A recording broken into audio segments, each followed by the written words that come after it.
Hi friends, welcome to my mini vlog. ಹೇಗಿದ್ದೀರಾ ಎಲ್ಲರೂ? ಇವತ್ತಿನ ವ್ಲಾಗ್ನಲ್ಲಿ ನಾನು ಆಲೂ ಫ್ರೆಂಚ್ ಫ್ರೈ ಮಾಡೋದು ತೋರಿಸ್ತಾ ಇದ್ದೀನಿ. ಸೊ ಆಲೂನ ಈ ಥರ ಕಟ್ ಮಾಡ್ಕೊಳ್ಳಿ, ಸ್ಕಿನ್ ಎಲ್ಲ ತೆಗೆದು.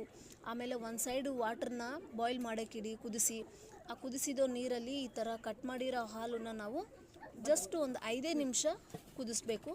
ಅದರಲ್ಲಿ ಸ್ವಲ್ಪ ಉಪ್ಪು ಹಾಕಿ 5 ನಿಮಿಷ ಕುದಿಸಿದ ನಂತರ ತೆಗೆದು ಅದು ಒಂದು ಕಾಟನ್ ಬಟ್ಟೆಯಿಂದ ನಾವು ವೆಟ್ಟನ್ನು ನಾವು ತೆಗಿಬೋದು. ನೀರಿನ ಅಂಶ ಹೋದ್ಮೇಲೆ ಅದರಲ್ಲಿ ನಾವು ಆಯಿಲ್ನಲ್ಲಿ ಫ್ರೈ ಮಾಡ್ಬೋದು. ಸೊ ನಮಗೆ ಜಾಸ್ತಿ ಕ್ರಿಸ್ಪಿ ಬೇಕು ಅಂದರೆ ನಾವು ಎರಡು ಸರಿ ನಾವು ಫ್ರೈ ಮಾಡ್ಕೋಬೋದು, ಇಲ್ಲ ಒಂದೇ ಸರಿ ಆದ್ರೂ ಡೀಪ್ ಫ್ರೈ ಮಾಡ್ಬೋದು.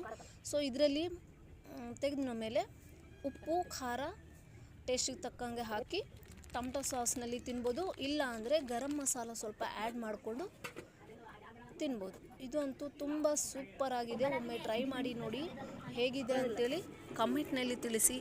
ನಿಮಗೂ ಆಲೂ ಫ್ರೆಂಚ್ ಫ್ರೈ ಇಷ್ಟ ಆದರೆ ಲೈಕ್ ಮಾಡಿ, ಕಮೆಂಟ್ ಮಾಡಿ ಆ್ಯಂಡ್ ಸಬ್ಸ್ಕ್ರೈಬ್ ಮಾಡಿ. Thank you for watching.